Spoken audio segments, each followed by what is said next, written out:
नमस्कार दोस्तों, स्वागत है आपका हमारे channel target for IAS and MPPSC with के। दोस्तों, यह वीडियो स्पेशली एमपीपीएससी के उन अभ्यर्थियों के लिए है जो 2020 का 11 अप्रैल को होने वाला प्री का पेपर देने जा रहे हैं।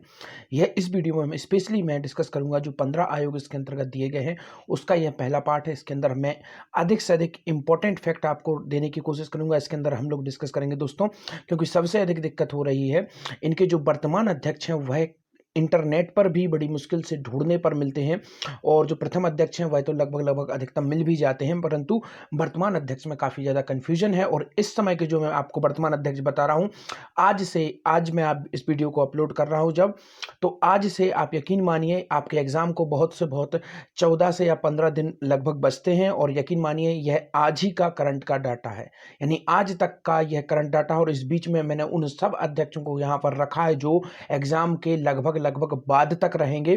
तो स्पेशली आपको किसी भी प्रकार की घबराने की कोई भी जरूरत नहीं है। इसमें पूरा का पूरा करंट का डाटा है और आप इसे श्योर होकर याद कर सकते हैं। दोस्तों, इसके अंदर स्पेशली हम लोग डिस्कस करेंगे मानव अधिकार आयोग और जो जितने अन्य भी हैं उन सबके अध्यक्ष, उपाध्यक्ष और वर्तमान अध्यक्ष, उपाध्यक्ष को हम उसके अंतर्गत देखेंगे। और सदस्यों की संख्या भी मैं आपको बताऊंगा दोस्तों। और सबसे बड़ा कंफ्यूजन एक इसके अंदर है, कौन सा आयोग संविधानिक है, कौन सा संविधिक है, कौन सा संविधानिक है, कौन सा गैर संविधानिक है, किसके कितने सदस्य हैं, ये सभी हम यहाँ पर डिस्कस करेंगे। तो यकीन मानिए यह वीडियो गागर में सागर भरने की मैंने कोशिश की है। इसके अंदर बिल्कुल कम से कम वीडियो बनाने की कोशिश रखी है, सबसे छोटी से छोटी वीडियो रखने की कोशिश करी है। तो चलिए शुरू करते हैं हमारा यह करंट अफेयर। यह पूरी की पूरी वीडियो को हम लोग शुरू करते हैं। यह करंट से संबंधित पूरा इंपॉर्टेंट इसके अंदर डाटा होगा। और साथ ही साथ मैं कोशिश करूंगा दोस्तों, जो लोग भी इस वीडियो को पहली बार देख रहे हैं, मैं सबसे कहना चाहूंगा अपने पास में नोटबुक और पेन को रखिए, क्योंकि इसके अंदर जितना डाटा है इसकी पीडीएफ तो आपको दोस्तों मेरे टेलीग्राम चैनल पर मिल ही जाएगी, परंतु उसके अतिरिक्त भी मैं और अन्य डाटा आपको देने की कोशिश करूंगा। तो वह सब आप नोट करते जाइए, पॉज करके बार बार आप लोग वीडियो को सुनते जाइए, आपको पूरे का पूरा डाटा हो जाएगा। तो काफी अधिक इंपॉर्टेंट है। तो सबसे पहले मैं आपको बताना चाहूंगा निर्वाचन आयोग। अपने दिमाग में एक चीज रख लीजिए, यहां पर मैं यह भी बताऊंगा आप लोगों को किसकी नियुक्ति कौन करता है, किसकी नियुक्ति राष्ट्रपति करता है, किसकी नियुक्ति केंद्र सरकार करती है, किसकी नियुक्ति राज्य सरकार करती है, किसकी नियुक्ति राज्यपाल करता है। यह सब हम यहां पर डिस्कस करेंगे। तो सबसे पहला डिस्कस करेंगे हम लोग भारत निर्वाचन आयोग। दोस्तों, सभी को मालूम होना चाहिए निर्वाचन आयोग कैसा आयोग है। तो सभी को मालूम होना चाहिए दोस्तों यह एक संवैधानिक आयोग है। तो सबसे पहला मन का डाउट हटा दीजिए, भारत निर्वाचन आयोग कैसा आयोग है? संवैधानिक है। तो अब इसके पैरेलल कौन सा आयोग है दोस्तों? इसके पैरेलल है मध्य प्रदेश का आयोग। तो मध्य प्रदेश का जो निर्वाचन आयोग है दोस्तों, जब केंद्र का निर्वाचन आयोग आपका संवैधानिक है तो राज्य का निर्वाचन आयोग भी दोस्तों एज यूजुअल बात यही होती है कि वह भी संवैधानिक है। दोस्तों, इसकी नियुक्ति कौन करता है दोस्तों? इसकी नियुक्ति करता है आपका राष्ट्रपति, राज्यपाल की नियुक्ति करेगा आपका राज्यपाल। अधिकतम जब भी आप देखेंगे एक्ट्स में, यह एक ट्रिक भी समझ लीजिए दोस्तों, काफी अधिक इंपॉर्टेंट होने वाली है। जिनकी नियुक्ति केंद्र में अगर राज्यपाल करता है दोस्तों, तो अमूमन देखा जाता है कि राज्य में उनकी नियुक्ति राज्यपाल करता है, केंद्र में जिनकी नियुक्ति राष्ट्रपति करता है तो राज्य में राज्यपाल उनकी नियुक्ति करता है। तो चलिए, आपको एक क्लियर हो गया फैक्ट यहां से, यह क्या है, यह संवैधानिक है। चलिए शुरू करते हैं जल्दी फटाफट हम लोग। तो सबसे पहला पॉइंट यह है, यह संवैधानिक आयोग है। जैसा कि मैंने आपको बताया, यह कैसा आयोग है? संवैधानिक आयोग है। सेकंड इंपॉर्टेंट थिंग इज 25 जनवरी 1950 को इसका गठन हुआ था। कब इसका गठन हुआ दोस्तों? इन सबको नोट कर लीजिए और याद कर लीजिए। 25 जनवरी 1950 को दोस्तों इसका गठन हुआ था। इसके बाद आप देखेंगे प्रथम अध्यक्ष कौन थे दोस्तों? इसके प्रथम अध्यक्ष थे सुकुमार सेन। कौन थे दोस्तों? सुकुमार सेन। याद रखिए, काफी अधिक इंपॉर्टेंट है दोस्तों। और इसके वर्तमान अध्यक्ष कौन है दोस्तों? सुनील अरोड़ा जी हैं। और यह कौन से नंबर के दोस्तों? इसको भी याद रख लीजिए, यह 23rd अर्थात 23वें नंबर के अध्यक्ष हैं। यह आपसे पूछ लिया जा सकता है यह कौन से नंबर के अध्यक्ष है, तो याद रखिए 23वें नंबर के अध्यक्ष हैं दोस्तों। इसके बाद आप देखेंगे यहां पर एक और इंपॉर्टेंट आपको पॉइंट बता देता हूं, संविधान में निर्वाचन आयोग का प्रावधान किस में है? तो दोस्तों संविधान में निर्वाचन आयोग का प्रावधान है दोस्तों भाग 15 में है। याद रख लीजिए, बहुत अच्छे तरीके से आप याद रख लीजिए, संविधान के भाग 15 के अंदर कौन किसका प्रावधान है? भारतीय निर्वाचन आयोग का प्रावधान है। इसके बाद में इससे संबंधित कुछ इंपॉर्टेंट अनुच्छेद बता देता हूं। जितने भी इंपॉर्टेंट अनुच्छेद हैं वह सभी के सभी मैं आपको यहां पर बता रहा हूं। 324 के अंदर दोस्तों चुनाव आयोग के गठन का प्रावधान है। 325 दोस्तों, कोई भी व्यक्ति धर्म के नाम पर विभिन्न प्रकार की जो अनुसूची है अर्थात अलग प्रकार की वोटर लिस्ट नहीं बना सकता, अर्थात धर्म के नाम पर किसी के ऊपर भी अलग से वोटर लिस्ट तैयार नहीं की जा सकती, या धर्म के नाम पर किसी को भी वोटिंग राइट्स देना या हटाए नहीं जा सकते हैं। 326 वयस्क मताधिकार। याद रखिए, वयस्क मताधिकार अर्थात 18 वर्ष का जो व्यक्ति होगा वह वोट डालेगा। कब इसका प्रावधान किया गया था दोस्तों, सभी को मालूम होना चाहिए। पहले 21 वर्ष आयु थी, परंतु 61वां संविधान संशोधन किया गया था। 19 कब किया गया था, 89 में। याद रखिए 1989 में 61वां संविधान संशोधन किया गया था, जब आयु क्या कर दी गई थी, 18 वर्ष कर दी गई थी, और वही अभी तक है। 327 के अंदर प्रावधान होता है दोस्तों लोकसभा का। लोकसभा विधानसभा से संबंधित किसी भी उसका जो इंपॉर्टेंट फैक्ट्स है उसका संबंधित वो संविधान संशोधन कर सकती है। यहां पर देखेंगे राज्य निर्वाचन आयोग से संबंधित जो भी प्रावधान होंगे उसके लिए विधानसभा संशोधन कर सकती है 328 में। और 329 के अंतर्गत क्या होता है, न्यायालय का हस्तक्षेप का इसके अंतर्गत होता है, अर्थात जो भी चुनाव से संबंधित क्रियाएं होंगी उसमें न्यायालय का हस्तक्षेप होगा। तो इसके बाद हम देखते हैं राष्ट्र इंपॉर्टेंट फैक्ट, काफी अधिक इंपॉर्टेंट फैक्ट है दोस्तों, इसको याद कर लीजिए। इसके अंदर सदस्य संख्या कितनी है, 3 है दोस्तों। याद रखिए कितनी सदस्य संख्या है, 3 है दोस्तों। और 3 सदस्य संख्या में से दोस्तों इसके अंदर एक अध्यक्ष होगा, अर्थात एक अध्यक्ष प्लस आपके 2 सदस्य होंगे। तो याद रख लीजिए, आपसे डायरेक्ट पूछेगा इसके अंदर कितने सदस्य हैं तो आपको 3 बताना है, और अध्यक्ष को छोड़ के पूछता है तो आपको बताना है कितने सदस्य होंगे दोस्तों, 2 सदस्य होंगे। तो लगभग आपको यहां पर यह याद हो गया होगा। और जितने भी इंपॉर्टेंट फैक्ट मैंने आपको बताए हैं, आई होप आप लोग इसे कवर करने की कोशिश करेंगे, क्योंकि यह काफी अधिक इंपॉर्टेंट फैक्ट है which is very very important. चलिए आ जाते हैं नेक्स्ट पर, देखते हैं हम लोग मध्य प्रदेश राज्य निर्वाचन आयोग। हमने जिस तरीके से पहले देखा, कौन सा आयोग देखा हमने, आपका केंद्र का निर्वाचन आयोग देखा। अब हम देखेंगे मध्य प्रदेश राज्य निर्वाचन आयोग। सबसे पहले मैं आपको बता देता हूं, यह भी संवैधानिक आयोग है। इसके साथ में इसकी नियुक्ति कौन करता है, राज्यपाल इसकी नियुक्ति करता है।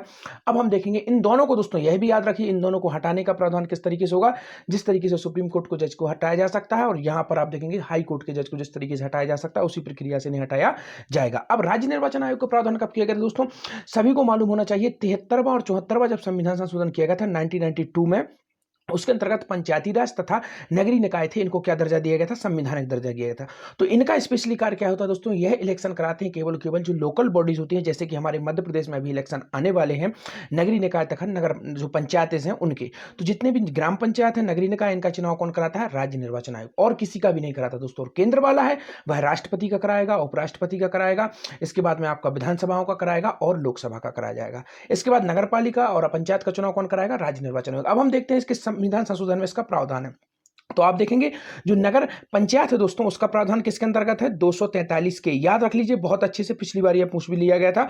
तो 243 के में क्या है, नगर पंचायत, नगर नहीं दोस्तों, पंचायत जो ग्रामीण पंचायत होती है वह 243 के में है। और जो नगर पंचायत, नगर पालिका, नगर निगम का प्रावधान किसके अंतर्गत है दोस्तों, 246 ZA। तो इन दोनों को काफी अच्छे तरीके से याद रख लीजिए, 243 और 246 ZA, तो दोनों को याद रखना है। अब इसके बाद हम लोग देखते हैं इसके प्रथम अध्यक्ष कौन थे दोस्तों, मध्य प्रदेश जो मैं बात कर रहा हूं राज्य निर्वाचन आयोग के प्रथम अध्यक्ष कौन थे दोस्तों, NV लोहानी थे। बट और याद रखिए इसके अंतर्गत आपको याद रखना है, इसके अंदर भी दोस्तों 3 सदस्य होते हैं, एक अध्यक्ष होता है, एक सचिव होता है दोस्तों, और एक और सदस्य होता है। तो इन तीनों को हमको याद रखना है। जैसे NV लोहानी इसके प्रथम अध्यक्ष थे दोस्तों, तो इसके प्रथम सचिव कौन थे, सचिव काफी अधिक इंपॉर्टेंट होते हैं दोस्तों। तो चंद्र प्रकाश इसके प्रथम सचिव थे दोस्तों, और प्रथम महिला सचिव कौन थी, विजया देवी थी। तो याद रखिए चंद्र प्रकाश मध्य प्रदेश राज्य निर्वाचन आयोग के प्रथम सचिव थे, और प्रथम महिला सचिव कौन थी, विजया देवी थी। इसके बाद आप देखेंगे 4th पॉइंट, वर्तमान अध्यक्ष कौन है दोस्तों, बसंत प्रताप से है, याद रखना है, काफी अधिक इंपॉर्टेंट है। और वर्तमान में सचिव कौन है दोस्तों, दुर्गा विजय से है। तो काफी अच्छे से आपको याद रखना है, मैंने आपको पूरे बता दिए यहां पर। अब इसकी सदस्य संख्या कितनी है, मैंने आपको वैसा बताया था, इसकी भी सदस्य संख्या 3 है। जिस तरीके से केंद्र की सदस्य संख्या 3 है, इसकी भी 3 है। यह भी संविधानिक है, वह भी संविधानिक है, तो आपको याद रखना है, काफी अधिक इंपॉर्टेंट है। चलिए आइए देखते हैं नेक्स्ट को देखेंगे। अब हम नेक्स्ट हमारा कौन सा है, केंद्रीय लोक सेवा आयोग। काफी अधिक इंपॉर्टेंट हो जाता है दोस्तों केंद्रीय लोक सेवा आयोग, जिसे हम लोग आप लोग अधिकतम हम लोग जिससे जानते हैं, हम लोग UPSC के नाम से हम लोग इसे जानते हैं। तो केंद्रीय लोक सेवा आयोग, अब हम देखते हैं इसके अंतर्गत क्या क्या है। इसका गठन 1919 के अधिनियम द्वारा किया गया था। इसका गठन दोस्तों अंग्रेजों के काल में ही किया गया था, 1919 के अधिनियम द्वारा इसका गठन किया गया था। परंतु इसकी सिफारिश किसने दी थी दोस्तों, एक ली आयोग नाम का एक आयोग था, उसकी सिफारिश पर इसे गठित किया गया था। क्या नाम था दोस्तों, ली आयोग की सिफारिश पर इसे गठित किया गया था। थर्ड देखेंगे हम लोग, 1 अक्टूबर 1926 को इसका गठन किया गया था। कब किया गया था, पॉइंट भी नोट है दोस्तों, काफी अधिक इंपॉर्टेंट है। 1 अक्टूबर 1926 को इसका गठन किया गया था। किस आयोग की सिफारिश पर इसका गठन किया गया था दोस्तों, ली आयोग की सिफारिश के गठन पर, ली आयोग की सिफारिश पर इसका गठन किया गया था। अब हम देखते हैं 4th, संवैधानिक दर्जा इसे कब दिया गया था दोस्तों, जब देश आजाद हुआ था, तो 26 जनवरी 1950 को इसे संवैधानिक दर्जा दे दिया गया था। इसके बाद देखेंगे 5th पॉइंट, इसके प्रथम अध्यक्ष कौन थे दोस्तों, तो इसके प्रथम अध्यक्ष थे दोस्तों रोज वाकर। कब थे, यह 1926 में ही थे।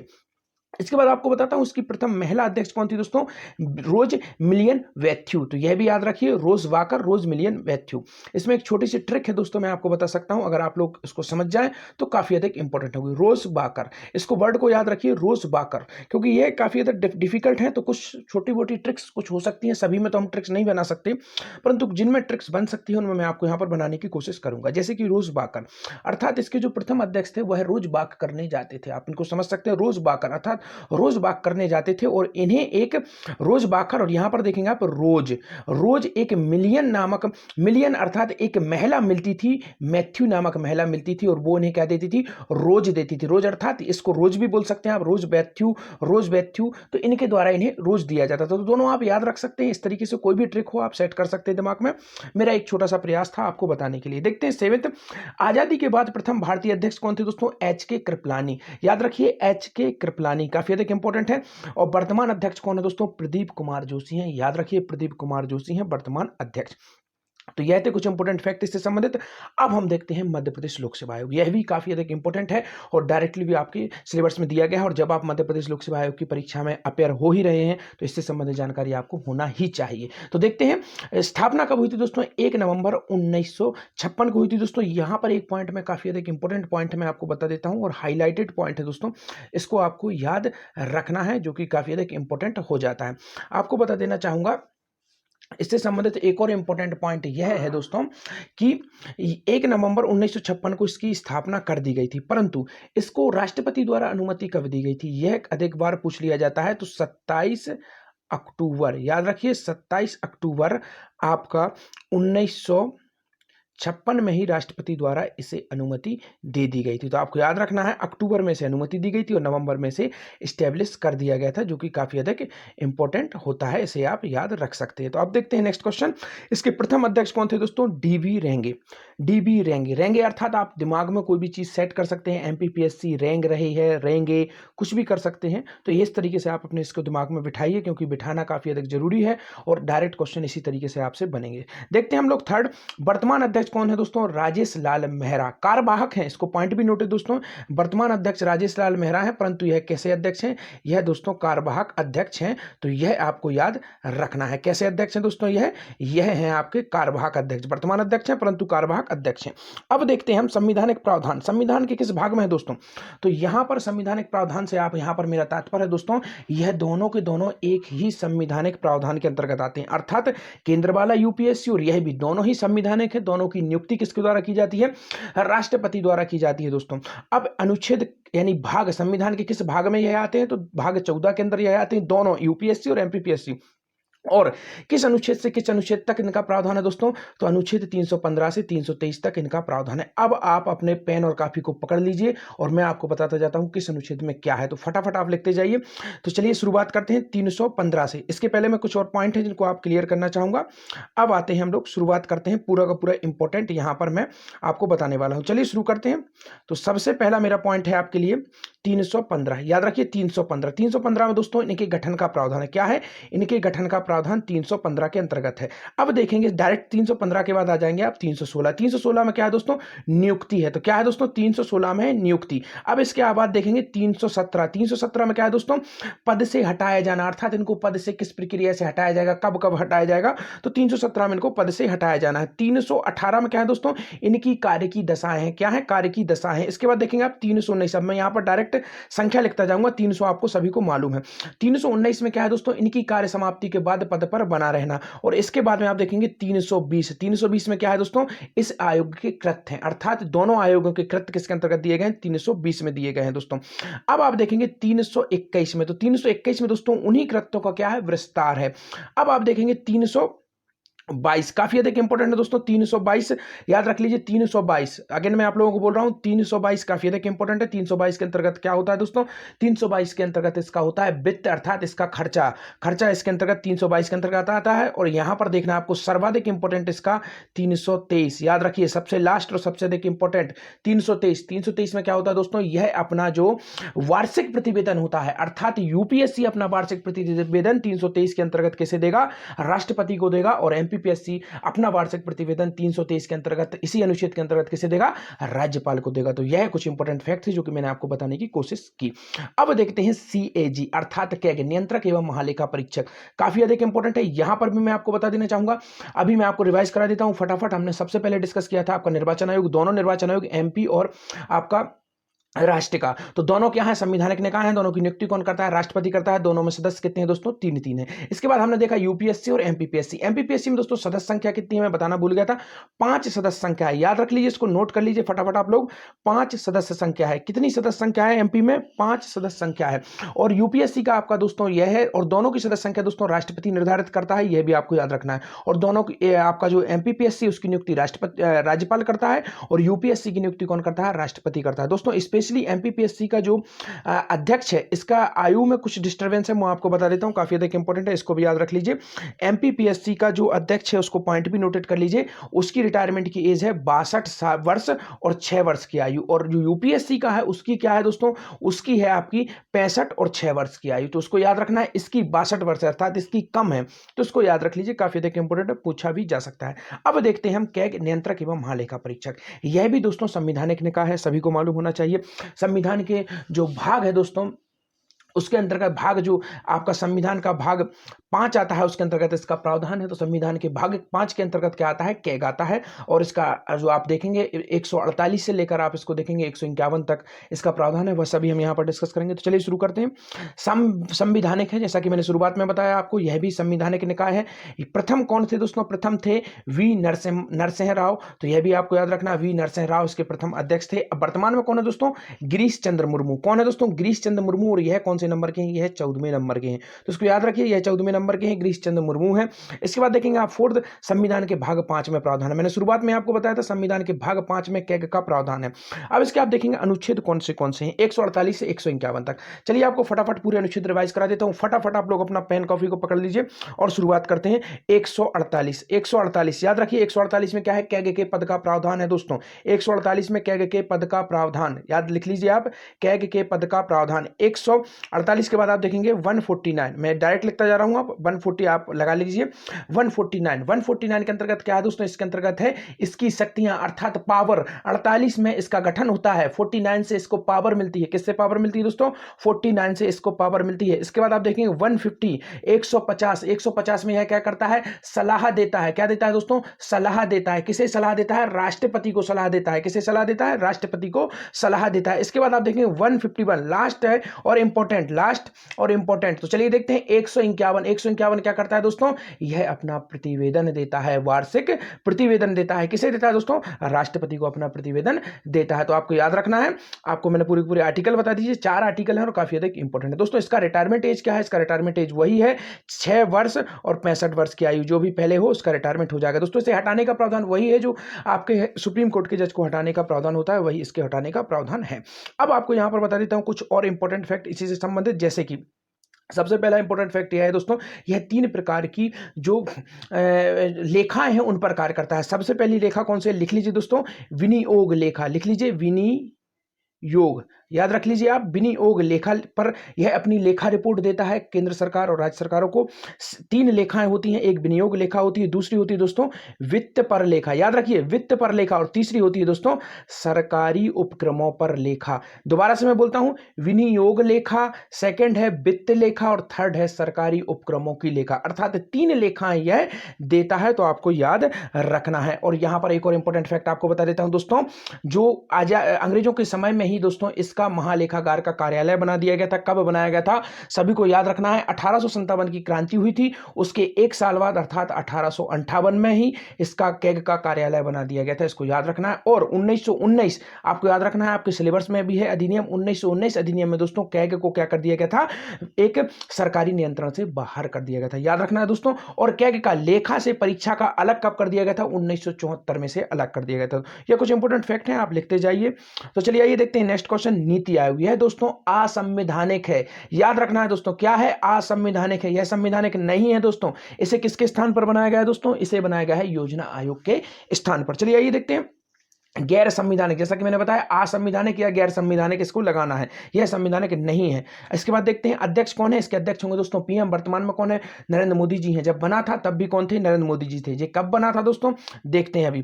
प्रथम अध्यक्ष कौन थे दोस्तों? प्रथम उपाध्यक्ष। दोस्तों यहाँ पर गलती से लिख दिया गया है अध्यक्ष, इसको याद काट लीजिए, इसको उपाध्यक्ष है। अध्यक्ष कौन है? पीएम है। इसका उपाध्यक्ष कौन बनेगा? प्रथम उपाध्यक्ष कौन थे? पनगुड़िया थे। सीईओ होंगे एक, कुल मिला के इसके अंदर 3 सदस्य होंगे, जिसमें से एक अध्यक्ष होगा अर्थात पीएम होगा, और एक उपाध्यक्ष होगा जो कि पनगुड़िया थे प्रथम, और सीयू कौन थे? सिंधु खुल्लर थे। तो प्रथम सीयू कौन थे? सिंधु खुल्लर थे। अब देखेंगे इसका गठन कब हुआ था दोस्तों, तो 1 जनवरी 2015 को, याद रख लीजिए, पॉइंट भी नोट थे, 1 जनवरी 2015 को। अब यह किसके स्थान पर गठित हुआ दोस्तों? योजना आयोग की। तो चलिए यहां पर आपको योजना आयोग से संबंधित एक फैक्ट बता देता हूं, योजना आयोग की स्थापना कब हुई थी। तो आपको याद रखना है 15 जो आपको 15 याद रखना है आपको, 15 जनवरी 1950 को इसकी स्थापना हुई थी दोस्तों। इसके बाद आप देखेंगे 15 अगस्त 2014 को इसे खत्म कर दिया गया था। तो दोनों को याद रखना, 15 आपको याद रखना है, एक जगह जनवरी है एक जगह अगस्त है, और इसको खत्म कर दिया गया था। और 1 जनवरी 2015 को किसे गठित कर दिया गया था? नीति आयोग को गठित कर दिया गया था। वर्तमान उपाध्यक्ष कौन है दोस्तों? जैसा कि मैंने बताया प्रथम उपाध्यक्ष कौन थे? पनगुड़िया थे। वर्तमान में कौन है? राजीव कुमार है। और सीईओ कौन है? अमिताभ। याद रख लीजिए सीईओ कौन है? अमिताभ बच्चन। दिमाग में रखिए अमिताभ बच्चन नहीं है, परंतु अमिताभ से अमिताभ बच्चन को आप रिलेट कर सकते हैं, कुछ भी करिए, हमें तो केवल रिजल्ट देना है, एग्जाम में जाकर याद करना है, किसी भी तरीके से याद हो। तो चलिए यही देखते हैं, नेक्स्ट को देखते हैं हम, मानव अधिकार आयोग। काफी अधिक इंपॉर्टेंट है, पॉइंट भी नोट है दोस्तों। इसको मैं बता देता हूं दोस्तों, यह भी गैर संविधानिक है, यह संविधानिक नहीं है, याद रख लीजिए। यह कैसा है? गैर संविधानिक अर्थात वैधानिक। वैधानिक अर्थात इसे एक संसदीय कानून के माध्यम से बनाया गया है, ना कि संविधानिक संशोधन करके। तो याद रखिए। अब देखते हैं यह क्या है, संविधिक या वैधानिक। यह 2 वर्ड आपको मिलेंगे दोस्तों, संविधिक या वैधानिक, ये दोनों एक ही हैं, अर्थात गैर वैधानिक भी लिख सकते हैं वो, तो दोनों को याद रख सकते हैं आप, संविधिक या वैधानिक। इसके बाद देखेंगे प्रथम अध्यक्ष कौन थे दोस्तों इसके? रंगनाथ मिश्रा थे। कौन थे? रंगनाथ मिश्रा थे। वर्तमान में कौन है दोस्तों? HL दत्तू हैं। सदस्य संख्या क्या है दोस्तों? 12 + 1 अर्थात 13 सदस्य हैं, जिसमें से 12 सदस्य हैं और एक कौन है? अध्यक्ष। अगर वो टोटल पूछता है टोटल कितने हैं तो 13 लगाना है आपको, और अगर वो पूछता है अध्यक्ष को हटाकर कितने सदस्य हैं तो कितना लगाना है दोस्तों? 12 लगाना है दोस्तों। काफी अधिक इंपॉर्टेंट है, कितना लगाना है? 12 लगाना है। और मध्य प्रदेश राज्य मानव अधिकार आयोग में कितने हैं दोस्तों? मध्य प्रदेश राज्य मानव अधिकार आयोग में केवल 3 है, तो इसको भी याद रख लीजिए। मध्य प्रदेश मानव अधिकार आयोग का गठन कब हुआ था दोस्तों? 13 सितंबर 1995 को। तो याद रख लीजिए, मध्य प्रदेश मानव अधिकार आयोग का गठन कब हुआ था? 13 सितंबर 1995 को हुआ था। और इसका कार्यकाल, पॉइंट भी नोटेड, काफी अधिक इंपॉर्टेंट हो जाता है दोस्तों। अधिकतम का कार्यकाल क्या है? 665 है, 665, परंतु यहां पर कार्यकाल क्या है? 3 व 70 वर्ष की आयु, अर्थात 3 वर्ष या 70 वर्ष, जो भी पहले हो जाए उस पर इसको रिटायर कर दिया जाएगा। इसके अंतर्गत नियुक्त कौन होगा दोस्तों? पहले प्रावधान यह था केवल सुप्रीम कोर्ट का मुख्य न्यायाधीश नियुक्त हो सकता था, परंतु 2019 में संशोधन करके क्या प्रावधान कर दिया गया है? सुप्रीम कोर्ट का मुख्य न्यायाधीश या अन्य कोई भी न्यायाधीश से नियुक्त किया जा सकता है। मध्य प्रदेश मानव अधिकार आयोग की सदस्य संख्या कितनी है? 3 मैंने बताया था। अब यहां पर एक और इंपॉर्टेंट पॉइंट आपको बता देता हूं, फटाफट नोट कर लीजिए। मध्य प्रदेश जो मानव अधिकार है दोस्तों, उसका मोटो क्या है, अर्थात उसका स्लोगन क्या है? हम सब बराबर, बराबर हमारे अधिकार। लिख लीजिए, मैं आपको यहां पर लिख देता हूं, हम सब बराबर और बराबर हमारे अधिकार। याद रखिए, हम सब बराबर, बराबर हमारे अधिकार। और मध्य प्रदेश मानव अधिकार आयोग भोपाल में है। भोपाल में किस भवन में है? तो इसको भी याद रख लीजिए, पर्यावास भवन में। याद रखिए दोस्तों, पर्यावास भवन में मध्य प्रदेश मानव अधिकार आयोग है। तो ये दोनों फैक्ट काफी अधिक इंपॉर्टेंट, इनको याद रख लीजिए। इसका स्लोगन क्या है? हम सब बराबर, बराबर हमारे अधिकार। और मध्य प्रदेश में यह कहां पर है? पर्यावास भवन में, भोपाल में दोस्तों। इसके अंदर मैंने कोशिश की है, क्योंकि मैं चाहता तो एक वीडियो में आपको सारे के सारे आयोग बता सकता था, कोई इतनी बड़ी बड़ी बात नहीं थी, परंतु मैंने आपको क्यों नहीं बताए, आपको मालूम होना चाहिए। आयोग का जो पैटर्न है वह अलग अलग है, मैं एक साथ बता दूंगा, आप कंफ्यूज हो जाएंगे। इसके जस्ट बाद आपको सेकंड वीडियो मिलेगी, आज या कल मैं उसको अपलोड कर दूंगा। यकीन मानिए दोस्तों, मैं आपको गारंटी देता हूं 1 अप्रैल के पहले मैं वीडियो अपलोड कर दूंगा, नेक्स्ट वीडियो। और उस वीडियो में आपको क्या करना है, उस वीडियो में मैं ऐसे आयोगों को रखूंगा जिनका कार्यकाल हटके है, कुछ चीजें उनके अंदर डिफरेंट हैं, तो आप उनको डिफरेंट कर सकेंगे, आपके माइंडसेट डिफरेंट हो जाएगा। यहां पर हम मानव अधिकार आयोग तक चर्चा करते हैं दोस्तों। इसकी PDF आपको टेलीग्राम चैनल पर मिल जाएगी। उसकी लिंक कहां पर है? मेरे डिस्क्रिप्शन में है। आप फ्री ऑफ कॉस्ट इसकी PDF ज्वाइन कर सकते हैं। मेरे टेलीग्राम चैनल को ज्वाइन करिए, वहाँ पर आपको इसकी PDF मिल जाएगी। दोस्तों वीडियो अगर अच्छी लगी हो तो शेयर करिए, लाइक करिए, क्योंकि जैसा आपका फीडबैक हुआ उसी के अनुसार हम जल्दी से जल्दी और अधिक तरीके में अच्छे तरीके से वीडियो बनाने की कोशिश करेंगे। तो थैंक यू सो मच दोस्तों, वीडियो अगर अच्छी लगी हो तो शेयर करिए, लाइक करिए, सब्सक्राइब करिए। Thank you so much watching this video.